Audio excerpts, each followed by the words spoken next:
petals there? No.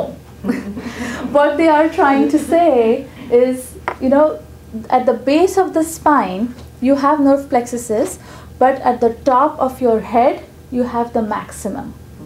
And, you know, if you were to look again physically, the brain has, you know, all these connections, and it is amazing, you know, the intelligence and the coordination of the human body is absolutely amazing. You're able to do so many things at one time, right? So that is the 1,000-petal lotus.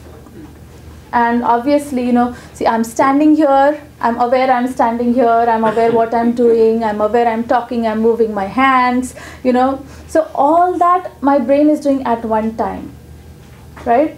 And we use we don't even use like 5% of our brains. Believe that or not, believe it or not.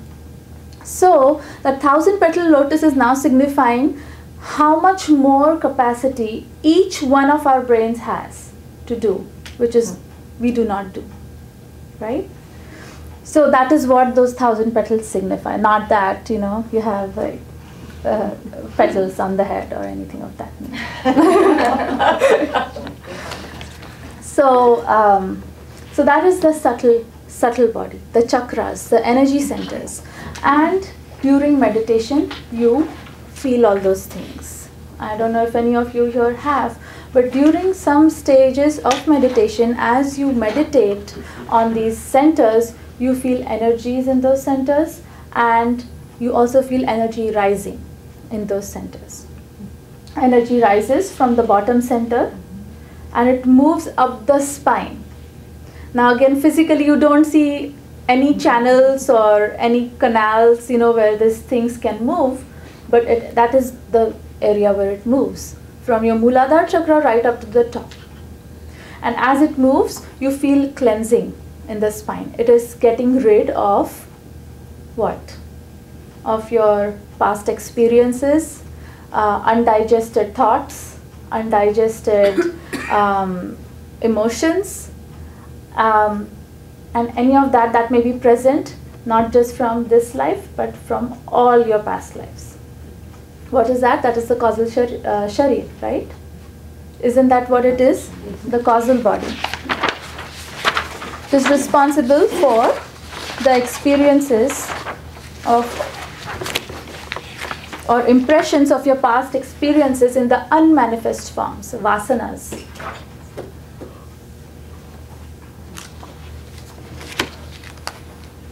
Okay. So that's you have the physical body, which you see, feel, hear. The subtle body, which you can also feel as you grow with meditation. And then you probably, as you grow from here, you will probably also be able to feel the causal. Okay.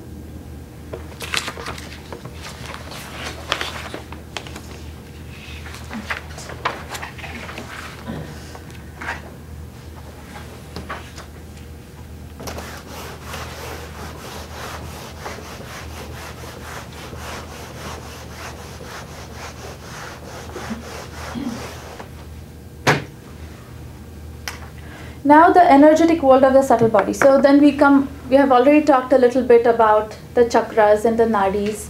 There are three main nadis that you should definitely know about and know also the names for, which is Sushumna, which is the main, which is the spinal cord, Ida and Pingala.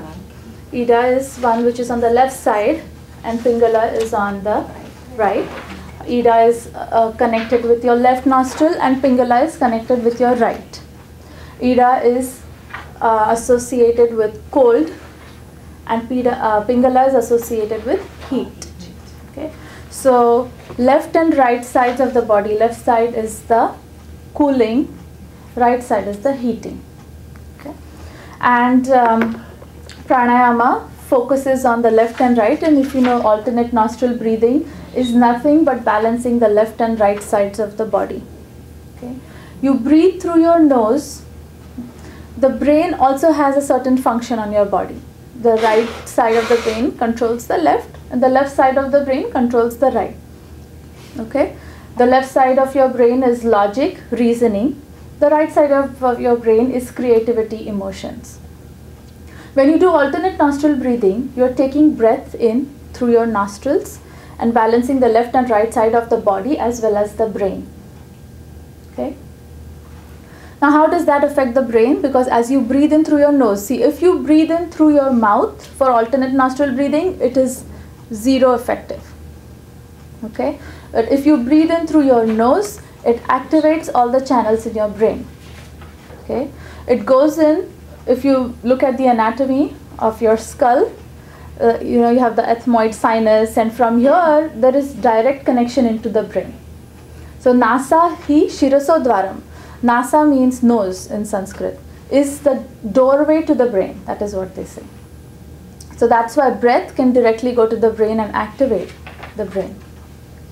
Okay. And if you know that what Egyptians did when they did, mummified, all the bodies, was they took out the brain. From where did they take it out? They took it out from the nose. Okay. And then I'm sure they had certain chemicals that they probably put in, to pull things out, but everything stayed the same, but they pulled out the brain through the nose. So we are talking about Sushumna, Ida, and Pingala. Okay. Now spinal cord, and then even in the physical body for Ida and Pingala there are entities. Okay, physical entities. The sympathetic system on each side of the spine can be compared to the Ida and Pingala. Okay, but again, now these will also function on a subtle level. They will function on a subtle level when you do pranayam. Okay.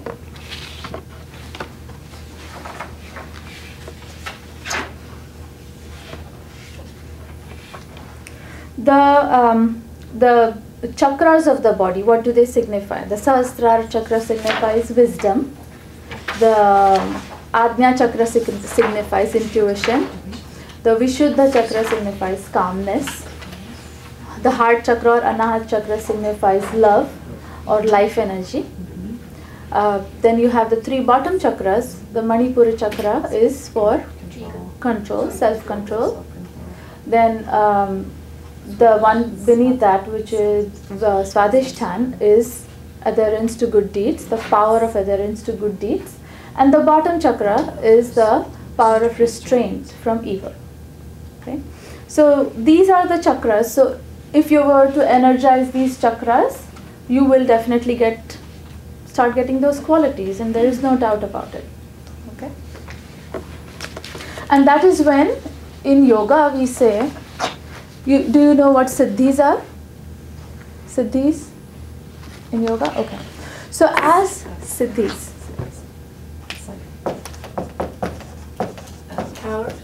The patterns of the mind. Like the kind of the grooved patterns that are... No, these are special powers that you get. Okay. Right. So as these energy centers start to get energized, okay, or as the body prepares through Hatha Yoga, let's say through Hatha Yoga, which is the physical part of yoga, you prepare the body for the channels to open up. Through meditation, you energize these centers, and as this energy moves in up through the centers, you start to see various siddhis that you achieve. Now siddhis are special powers that you get, okay. Ideally a yogi should not pay attention to these siddhis, okay, because those are distractions from the ultimate goal of self-realization. Okay, they will come as you meditate and as you do pranayam. They will come. And what do you mean by these special powers? You hear about people, clairvoyance can be one.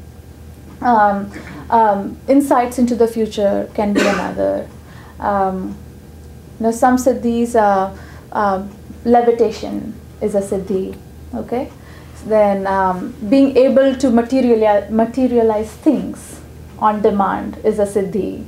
So all these siddhis will come, and you think it's some it's some kind of a magic or something they're trying to fool you, but no, it happens because at that time you start getting connected with the universe. And I told you, right, the moment your consciousness expands, all of these things can happen. Okay, but like I said, what happens is when you start getting these siddhis, people start to revel, like this is this and this is that. If you, and even at a certain moment, if your attention goes there, then you are not going towards your main goal. Then you start, paying attention to the siddhi. Like some people start making money on that siddhi, or whatever it is, or have people come in, have a good gathering of people and tell them things about their future, or start predicting things. But if that is not the goal, okay? So those are the siddhis which come when you energize these chakras.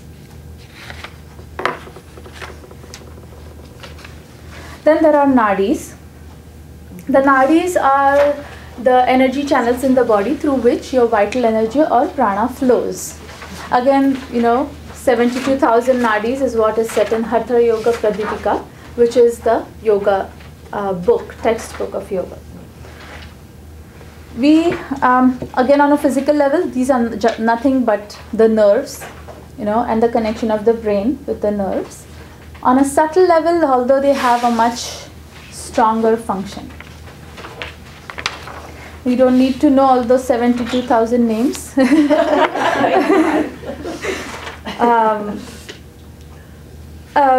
other comparison that I have thought about these nadis is with acupuncture, the meridians of acupuncture can be compared to these nadis. Again, because when they talk about meridians, you don't necessarily have that thing in the body, right? Physically present. That they know the exact point where it is. So if there are some similarities between the yogic nadis and the meridians. Okay. Then you have about 14 nadis. 14 nadis in your list, which are the important ones. And if you look at those 14 nadis, they are mainly associated with the openings, right, in your body, and the main organs of function in your body. You have 2 for the nose, 2 for eyes, 2 for the ears, and all of that, okay?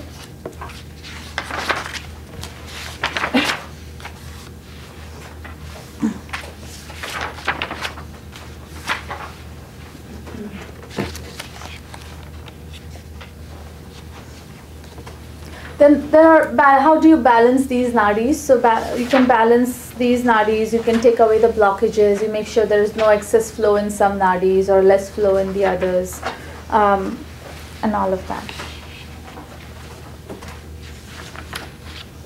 So also know, see, if there is a physical problem, let's say the flow in the nadi which goes through your nose to your lungs is hampered, okay?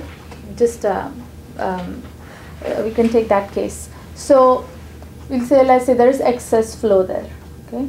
Why is, on a physical level, it could manifest as, too much phlegm, too much mucus in that area, and that's why there has to be some excess flow for that to take it out, right? So then healing can occur on a physical level by treating with herbs or by treating with certain medicines, but healing can also occur if, you treat that nadi. Does that make sense? Because that nadi has control over there. Because then you're treating what? You're treating the subtle body. And then by physically giving herbs, you're treating the physical body. Is that making sense? Or yeah?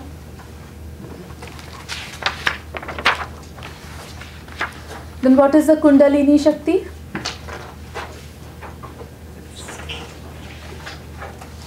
Kundalini Shakti is the Shakti at the base of your spine, okay, which stays there and which rises as you advance spiritually, okay. Aura is the radiant energy that is emitted by the 5 sheaths.